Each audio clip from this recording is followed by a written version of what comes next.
y'all, it's Vanessa with Farmgirl Gardens and Market, and I am getting ready to sow all the tomatoes. So I've got some of my favorites picked out today. I'm ready to get busy in the greenhouse, and I just thought I would take a moment to discuss how I propagate my tomatoes from seed, the selections that I choose and why, and just kind of some tips that might be helpful to y'all as you are getting your seeds germinated for your summer tomatoes. So, the first step is in where you're selecting or sourcing your seeds. And you can certainly purchase your seeds from the box store, and there is a good variety there. But if you're wanting to find those specialty heirloom seeds or rare cultivars, I really recommend that you look online, that you either utilize a seed catalog from commercial nurseries such as Baker's Creek or Ferry Morris. And I also really love the seeds available through M.I. Gardner. Now, even though M.I. Gardner is the exact opposite climate of what I grow in North Central Texas, the seed quality is there and the methods are sound. So just plant in your season and you'll be all right. Another option for sourcing seeds is actually eBay or Etsy, and I've had really good luck with those. Now, the one caveat is that there's a lot of talk in the garden world about germination rates, right? So germination rate is basically the percentile of success from when you've planted a seed and when it has actually developed into a sprout of the plant that you've planted. So germination rate is dictated by a couple of things. One is just the genetics of the plant and how hardy that species is. But two is really how the plant was packaged, stored, and shipped. So when you live in the South like I do, you want to, if you're going to be purchasing your seeds online and having them sent to you, you want to do that in the fall and winter when the weather is cool enough that those seeds won't be exposed to hot temperatures in a truck as they're getting shipped down to you. But that being said, I have a lot of success in purchasing some of the fun things online, and I do encourage you to take a look. And another thing too, especially if you're choosing seeds from M.I. Gardner or similar, they do have a smaller amount of seeds typically per package, but at a much lower price point. So this green zebra from M.I. Gardner is just one of my favorite tomatoes to grow. There really isn't anything as pretty as a variegated green tomato. And while you'll only get 25 seeds compared to maybe the box store's 50 or 60, you're only going to pay 99 cents. So that is a phenomenal deal. So now that we know kind of where to source some seeds, one of the things I wanted to discuss are the types that I grow and why. So I do a lot of things on our farm. I have a very small scale like retail or restaurant row crop where basically I allocate a section of my pasture to grow food for intention to local chefs.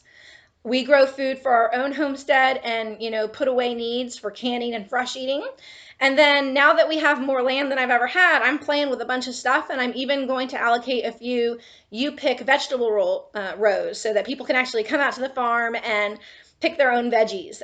So the tomato species that I selected for this season, green zebra, which I do every year and I love. When I ran the North Texas Food Bank Garden, I made sure that they always had a good supply of these because they're beautiful. The green and yellow tomatoes, as far as taste goes, they do have a little bit of a brighter or more acidic flavor profile. Super fun, super beautiful, and I really do enjoy them. Everyone kind of knows about the Brandywine, but there is a variety, the black Brandywine, which is an heirloom variety, and it is really beautiful, especially when you're putting it in a salad with these other colors. The Jubilee is just one of the most beautiful tomatoes as far as color. It does take a little bit of babying to get it because it is a larger tomato. It's considered a slicing tomato. And that's, one of the considerations is what species you select is determined by what your end goal is. So if you only eat your tomatoes fresh, you're looking for your slicing, your salad tomatoes, your cherry tomatoes. If you are planting with the intention to put things away and you're going to can them, you probably want a tomato that's a little bit hardier so that it can withstand the heat of processing. Most of those are going to fall into like the paste tomato or the cooking tomato variety. Paste tomatoes specifically, like San Marzano, actually do have a lot less seeds, pretty thin skin, and a lot of meat to them. They're pretty much hollow in the inside, but there's a lot of sidewall meat. I should say flesh, but I digress. That is so that you can make a really good thick paste with those tomatoes. So if you're wanting to make sauce and you know that off the bat, go ahead and grow some paste tomatoes with that intention, because the slicing tomatoes have a much higher water content and they're not as good for that use. The Cherokee Purple, I don't think this package does it justice, because in real life it actually is more purple appearing than in this package. But the Cherokee Purple is a beautiful tomato, and I love growing it. Now, a new to me, and I'll probably butcher the name of this, but is Azochica? I'll just zoom in on this. But this is from M.I. Gardner, and I'm not sure if this is a new variety to them or if I've just missed it in years past, but I am so excited to try this one this year. And then I'm doing the Aunt Ruby's German Green, and I just can't resist doing, the San Marzano, because this is just a prolific grower. It does take a long time. The San Marzano, because it is a paste tomato and there's a lot of meat that goes into the production on the flesh of the fruit, it might be on the vine for a good 2 months before it's ready, but it's fine. But you will have to watch it more, especially in an organically sustained garden, because it's going to be out there advertising itself for all the critters that might want to come to it. So those are, the varieties that I've selected. Actually, I did do some fun, different cherry tomatoes this year. So I did a Brad's Atomic Grape, a Tiny Tim, and then a yellow pear. The yellow pear I've grown before, but it's also a really prolific tomato. All of the cherry varieties are going to put out a lot of fruit. So smaller fruit size, but a lot more volume in that. Once you've figured out the tomatoes that you're going to choose for your region and why, then the next thing is sowing. Now, something that many people get discouraged with when they are sowing tomatoes from seed is that this is kind of a smaller seed to deal with. Let me just show you if I can. The size of these seeds are tiny. And so because they're so small, they are susceptible to rotting if your substrate, your growing medium, is too wet. They can take a little bit longer to germinate than something like a bean or a pea. And so you do want to be mindful of your practice. So when you're sowing tomatoes from seed, it is always best, in my opinion, to start with a sterile sowing medium. So that's like a prepackaged seed mix. You can certainly mix your own. You can grow in coconut coir or peat moss, but you just want to make sure that you're not using dirt out from the garden and introducing things into the soil that will more than likely cause a lot of issues with your sowing journey. What I really like to use for tomatoes, even though it's kind of an expensive product as far as a price point goes, and there's a whole bunch of different types of brands. I'm not brand loyal at all, but these dehydrated pellets that come in a 72 pack, you rehydrate them with water. They do have a lid so you can form your own little greenhouse. Now, that said, if you are sowing your tomatoes, you are going to need good lighting. You're going to need some grow lights, because the light from the sun will not be sufficient to keep them from going leggy. And once they've gone leggy, it's really difficult to get a good, healthy plant from that. But the concept is the same for all of them. These pellets actually come in these little dehydrated discs, and then you will pour warm water over top of it to hydrate them. The water that you use is important, because if you are on city water, more than likely your water is chlorinated, and chlorine can impair the amount of germination success that you will have, because chlorine reduces germination. I mean, that's why it's in the water, right? It's in the water to help sterilize it. So we don't want that type of water used in seed germinating. What you can do is simple. You can use rainwater. I actually have a Berkey filter that I use for our own personal home use and drinking, but I love using my Berkey for seed sowing because I know absolutely that there's not going to be anything in that water. Now, a little side point, if I were to do things over, the Berkey water filters are pretty expensive. Mine was around $200 for a 5-gallon one. The price may have gone up or down, but in hindsight, I wish I had purchased the smaller one or the camping one. It's only 2 gallons. But the reason why is because I love my filter so much. I wish I could take it with me when I travel. I wish I could take it with me when I camp. And I feel like if I had purchased the smaller one, that would have been a little bit more accessible. So if you are going to make that purchase, maybe consider all of the ways that you'll use it before committing to a larger one. Now, once you have found your grow medium and found the substrate that you're going to grow in, then you're going to go ahead and plant your seeds. And so the way that you will do that is you will actually I like to take a popsicle stick, and I like to just kind of open up the seed pod just a little bit, and you're going to take your tomato seeds. I'm going to go ahead and get some of these yellow pear going. And you want to do more than what you intend to actually grow per pod, if that makes sense, because there's the chance that some of these seeds may not take.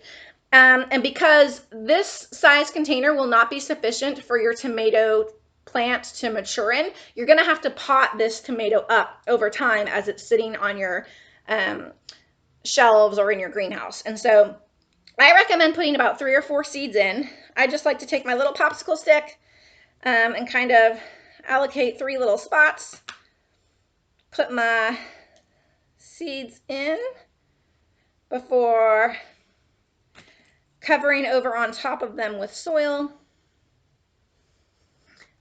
I don't know if you can see that. And then I label my my popsicle stick with whatever type it is, stick it in there, stick it back in the row, and continue on. Now, I've been busy working, so I actually have quite a few of these varieties already planted. But if you're going to go ahead and commit to a tray of this size, these come in packs of 72, and so you'll get 72 little pods. Most people probably aren't going to need to do that many tomatoes for their grow space. What I recommend doing is you can either pull the dehydrated pods out, don't hydrate them, and just wait to use them later, which is fine. Or you can sow similarly suited plants in the same tray. So tomatoes are part of the nightshade family, and you want to consider sowing something that is either in the same family or requires the same grow requirements.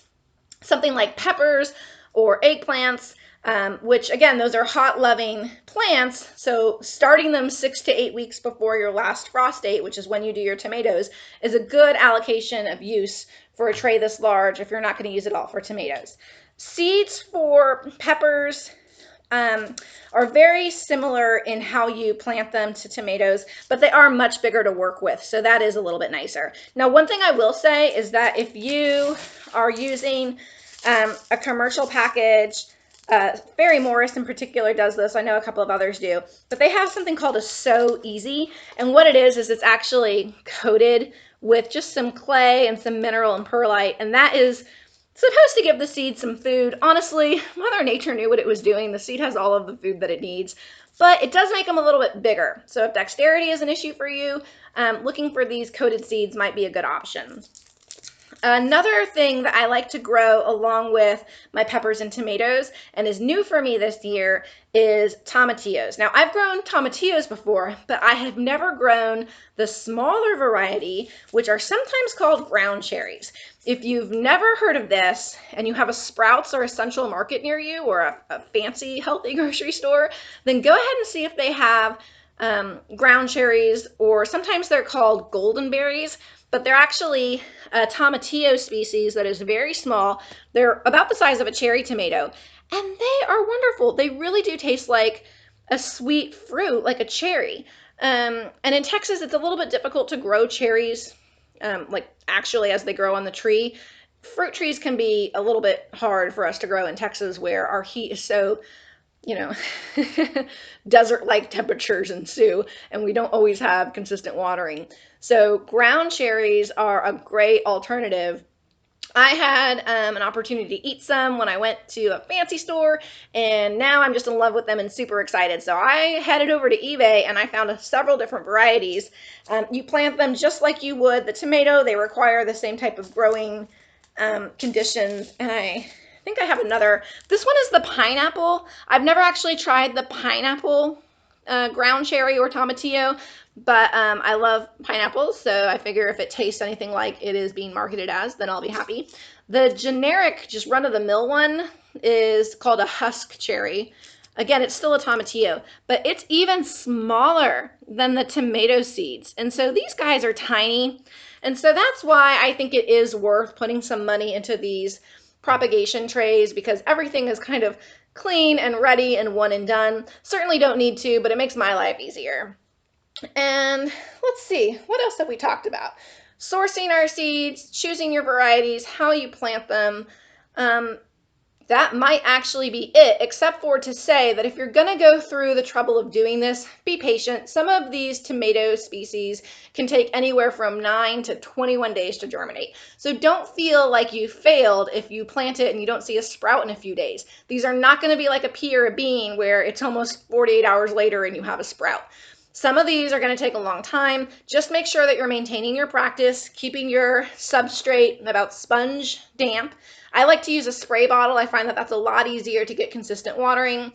Make sure that you have the lights down low on them. The second those seedlings sprout, those lights need to be about 2 to 3 inches above where the seedling is, so that they don't get leggy. And then in a separate video, I'll show you all of my tips for transplanting or potting up tomatoes, because when you do grow in something that is this size, you will need to pot up as the season progresses before they are ready to go outside in your natural climate. And there are a couple of considerations for that. So I do hope that that has been helpful. I hope that you guys are having just an abundance of fun picking out your varieties for the spring and summer. And until next time, bye y'all.